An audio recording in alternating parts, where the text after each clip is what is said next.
Hey guys, it's Zach. I wanted to share a story with you. You could call it a ghost story, or maybe a story of mystery, unsolved mystery, just an auspicious tale from my past. It was either last year of high school or the year after high school. I can't remember which. I think this was the job I had in the summer after high school, and it might have continued on for maybe even up to a year after that. So it might have been the year after high school. And I worked at a bed and breakfast, and this wasn't an ordinary bed and breakfast. It was actually sort of somewhere between a hotel and a bed and breakfast place. And it was one of the oldest buildings in Elora, one of the towns I grew up in. Pretty old town. There's an old mill that's been converted into a hotel down by the Grand River. Elora's actually been called one of the most beautiful spots in Canada, or voted that by some Canadian magazine, or maybe some US magazines. Anyway, it's a very scenic town, very artsy community, very beautiful buildings. A lot have been restored. And the Drew House, which was the place I worked, is sort of two main buildings. One building has a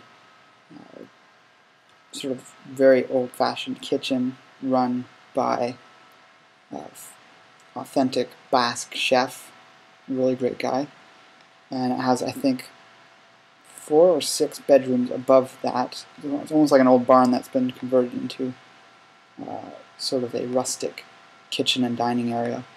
And then there's the main building, or the main house, which has 4 more bedrooms and a suite, a large suite. And then I think there's a dining room and a living room in that building as well as some office space and an attic room, which is not a guest bedroom. Anyways, my role there was multiple things: helping out in the kitchen, cleaning the grounds when there was seasonal work to do, and also cleaning the rooms, which was pretty involved job. So yeah, very old building, a lot of people coming through there, and I have a number of stories of this place. The most striking one, I won't say right away, I'll say a different one first. And I had known the owner, the Basque chef, because I had been to some spiritual sort of meetings that he held. I wouldn't call them seances, but they're sort of discussions, but he also did some spiritual talks, almost like he was leading the talks. And they'd had people like Donald Walsh come through there and stay there. He was personal friends with a lot of well-known sort of spiritual authors. And I met a few of the people that have gone through there as well on a few occasions when I was working there. Not Donald Walsh, but some other people. And yeah, let me just try and gather my thoughts here. So I knew he was involved in some of that stuff before I'd gone to any of his sort of meetings and before I was working there.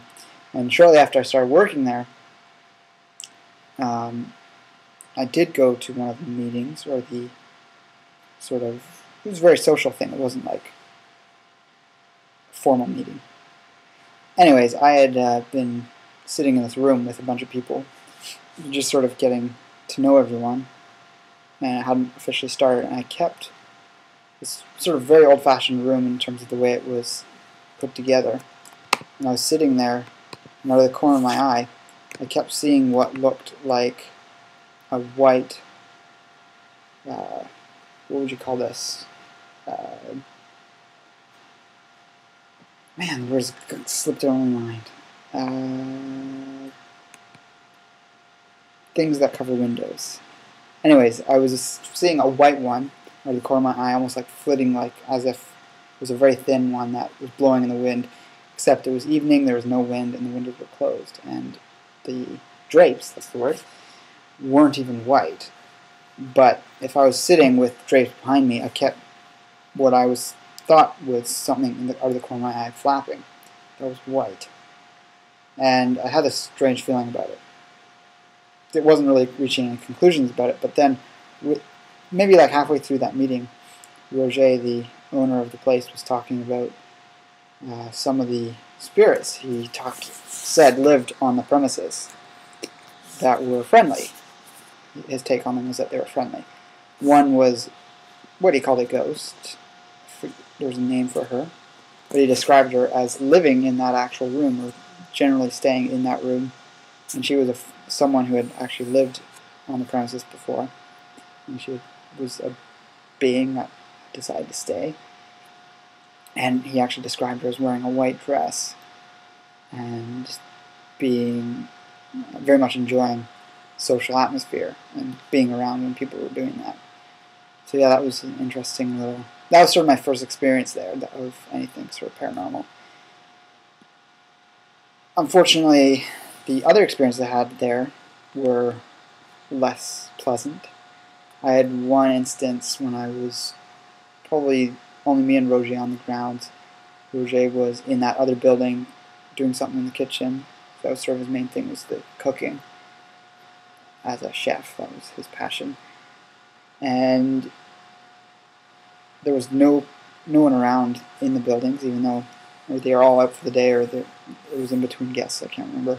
I had finished all the cleaning, so I was outside with the fall, and I was sweeping up leaves in the sort of central courtyard, which was between the two buildings.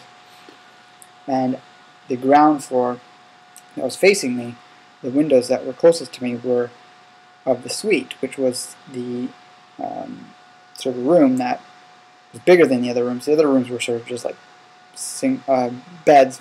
I think they were mostly queen-size beds or double beds, but the suite had several beds and its own kitchenette and living space. And there was no one there, no one even staying there. Yet, as I'm sweeping, maybe 3 meters from the window, I hear a dog barking from distinctly inside that suite. And I did sort of one of the worst case scenario choices that people do on horror movies, where they go investigate this dark room.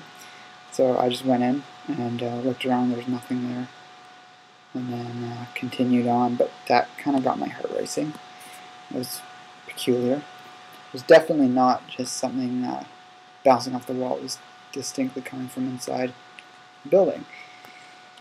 Yeah, and then there were some other instances. After some of that kind of stuff happened, I'd been doing a lot of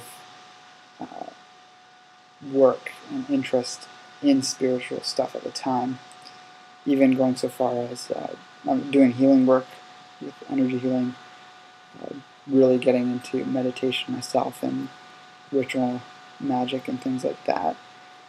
Coming into contact and awareness of those types of things, that kind of probably spurred my awareness of those things, and I had probably hypersensitivity to